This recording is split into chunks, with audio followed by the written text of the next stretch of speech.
గురక పెట్టడం అనేది ఒక డిసీజ్ అని మీకు తెలుసా? అవునండి, మనం గురక పెట్టే వాళ్ళని చూసినప్పుడు అబ్బా ఇంచక్క వీళ్ళు హ్యాపీగా పడుకున్నారు కదా అనుకుంటాం కదా.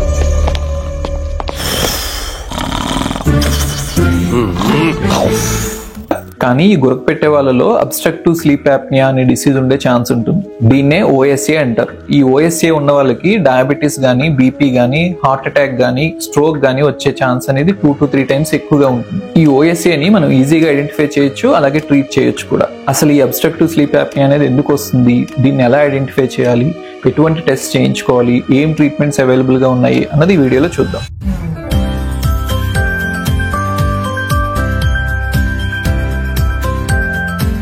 మనం నార్మల్ గా బ్రీత్ చేసినప్పుడు ఎయిర్ అనేది నోస్ నుంచి థ్రోట్ ద్వారా లంగ్స్ లోకి ఈజీగా వెళ్తుంది, కాబట్టి ఎటువంటి సౌండ్ రాదు. కానీ కొంతమందికి నోస్ లో బ్లాక్స్ ఉండడం వల్ల, అలాగే థ్రోట్ లో టాన్సిల్స్ గానీ ఎడినాయిడ్స్ ప్రాబ్లం ఉండే వాళ్ళకి పడుకున్నప్పుడు బ్రీత్ తీసుకున్నప్పుడు ఈ ఎయిర్ వెళ్లే పాసేజ్ అనేది నేరో అవడం వల్ల వాళ్ళకి గురక అనే ప్రాబ్లం వస్తుంది. అలాగే ఎవరైతే ఒబేస్ గా ఉంటారో వాళ్ళకి నెక్ చుట్టూ ఫ్యాట్ ఎక్కువగా ఉండడం వల్ల వాళ్ళు కొంచెం డీప్ స్లీప్ లోకి వెళ్ళగానే వాళ్ళ థ్రోట్ లో ఉండే మజిల్స్, టంగ్ మజిల్స్ రిలాక్స్ అయిపోవడం వల్ల ఈ ఎయిర్ వెళ్లే పాసేజ్ అనేది కొంచెం నేరో అయిపోతుంది. ఈ నేరో పాసేజ్ గుండా ఎయిర్ వెళ్ళేటప్పుడు ఆ చుట్టుపక్కల ఉండే మజిల్స్ వైబ్రేట్ అవడం వల్ల మనకి గురక సౌండ్ వస్తుంది అనమాట. ఇక్కడ గురక పెట్టే వాళ్ళందరికీ ఈ అబ్స్ట్రక్టివ్ స్లీప్ యాప్నియా అనే డిసీజ్ ఉందా అంటే కాదండి.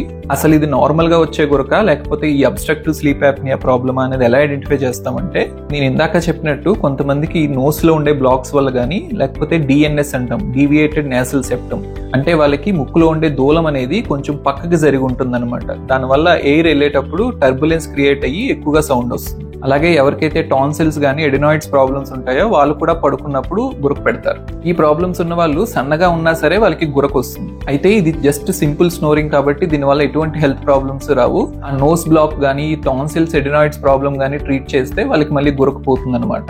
కానీ ఎవరైతే ఒబేస్ గా ఉండి ఈ నెక్ చుట్టూ ఫ్యాట్ అనేది ఎక్కువగా ఉంటుందో వాళ్ళకి ఈ బ్లాక్ అనేది ఎక్కువగా ఉండి నిద్రలో చాలా సార్లు కంప్లీట్ గా బ్రీత్ అనేది ఆగిపోతుంది. అందుకే మనము ఎప్పుడైనా బాగా గురక పెట్టే వాళ్ళని అబ్జర్వ్ చేస్తే వాళ్ళ స్నోరింగ్ అనేది చిన్నగా స్టార్ట్ అయ్యి సౌండ్ పెరిగి పెరిగి పెరిగి ఒకసారి సడన్ గా ఆగిపోతుంది. అప్పుడు వాళ్ళు మళ్ళీ పక్కకు తిరిగి పడుకుంటారు, మళ్ళీ స్నోరింగ్ స్టార్ట్ అవుతుంది. అసలు అప్పుడు మన బాడీలో ఏం జరుగుతుందంటే, వాళ్ళు బ్రీతింగ్ తీసుకునేటప్పుడు ఆ బ్లాక్ అనేది గ్రాడ్యువల్ గా పెరిగి పెరిగి ఒక టైంలో గాలి అనేది అసలు లంగ్స్ లోకి వెళ్ళక మన బ్లడ్ లో ఆక్సిజన్ లెవెల్స్ తగ్గి కార్బన్ డైఆక్సైడ్ లెవెల్స్ పెరిగి మన బ్రెయిన్ అనేది సడన్ గా స్టిమ్యులేట్ అవుతుంది అనమాట.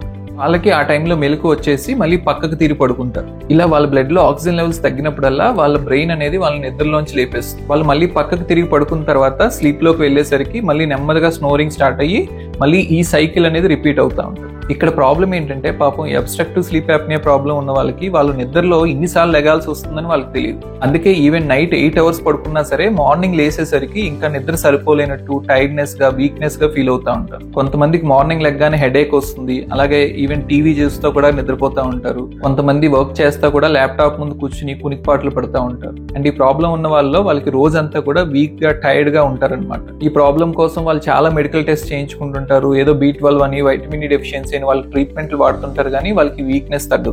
అలాగే వీళ్ళకి నిద్ర సరిగ్గా లేకపోవడం వల్ల బీపీ కూడా ఎక్కువ ఉంటుంది. ఎన్ని మెడిసిన్స్ వాడినా సరే ఆ బీపీ కంట్రోల్ కాదన్నమాట. సో ఎవరికైతే స్నోరింగ్ తో పాటు ఇప్పుడు నేను చెప్పిన లక్షణాలు ఉంటాయో వాళ్ళకి అబ్స్ట్రక్టివ్ స్లీప్ యాప్నియా అనే ప్రాబ్లం ఉందని అర్థం. సో ఈ ప్రాబ్లం ఉన్న వాళ్ళకి మనం చేసే టెస్ట్ ఏంటి అంటే స్లీప్ స్టడీ. ఈ టెస్ట్ ని మీరు ఇంట్లో ఉండే చేయించుకోవచ్చు. ఒక టెక్నీషియన్ మన ఇంటికి వచ్చి మన బాడీకి కొన్ని సెన్సార్స్ పెట్టి మనం నైట్ టైంలో ఎన్నిసార్లు లెగిస్తున్నాము, మన ఆక్సిజన్ లెవెల్స్ ఎంత డ్రాప్ అవుతున్నాయి, ఇవన్నీ తెలుసుకోవడానికి కొన్ని సెన్సార్స్ పెట్టి రాత్రంతా అలాగే ఉంచేసి నెక్స్ట్ రోజు మార్నింగ్ వచ్చి అవి తీసుకుని దాన్ని అనాలిసిస్ చేస్తారు. సో ఆ రిపోర్ట్ లో మన ఆక్సిజన్ లెవెల్స్ ఎంత డ్రాప్ అవుతున్నాయి, మనం నిద్రలో ఎన్నిసార్లు లెగిసాము, ఈ డేటా అంతా కూడా వస్తుంది. ఈ రిపోర్ట్ లో మనకి అబ్స్ట్రక్టివ్ స్లీప్ యాప్నియా ప్రాబ్లం అనేది ఎంత సివియర్ గా ఉంటుందని తెలుసుకోవడానికి యాప్నియా హైపోప్నియా ఇండెక్స్ అనేది ఒకటి ఉంటుంది. దీన్నే AHI అంటారు. ఈ స్కోర్ అనేది 5 to 14 మధ్యలో వస్తే గనక దాన్ని మైల్డ్ OSA అంటాము. 15 to 29 మధ్యలో వస్తే గనక మోడరేట్ OSA అంటాము. మోర్ దాన్ 30 వస్తే గనక సివియర్ OSA అంటాం. అసలు ఈ 5, 15, 30 ఏంటి అంటే, మనం నిద్రలో ఉన్నప్పుడు ఒక గంటలో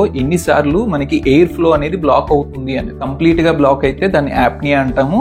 50% బ్లాక్ అయితే దాన్ని హైపోప్నియా అంటాం. సో ఫర్ ఎగ్జాంపుల్ ఎవరికైనా ఈ స్కోర్ అనేది 15 వస్తే కనుక దాని అర్థం ఏంటి అంటే, ఒక గంటలో ఆల్మోస్ట్ 15 times ఎయిర్ ఫ్లో అనేది వాళ్ళకి బ్లాక్ అవుతుందని అర్థం. అంటే ఎవ్రీ 4 minutes కి వాళ్ళకి ఎయిర్ ఫ్లో బ్లాక్ అవుతుందని అర్థం. సో ఈ టెస్ట్ చేసిన తర్వాత మనకి ఈ AHI ఇండెక్స్ ని బట్టి మనం ట్రీట్మెంట్ ని డిసైడ్ చేస్తాం అనమాట.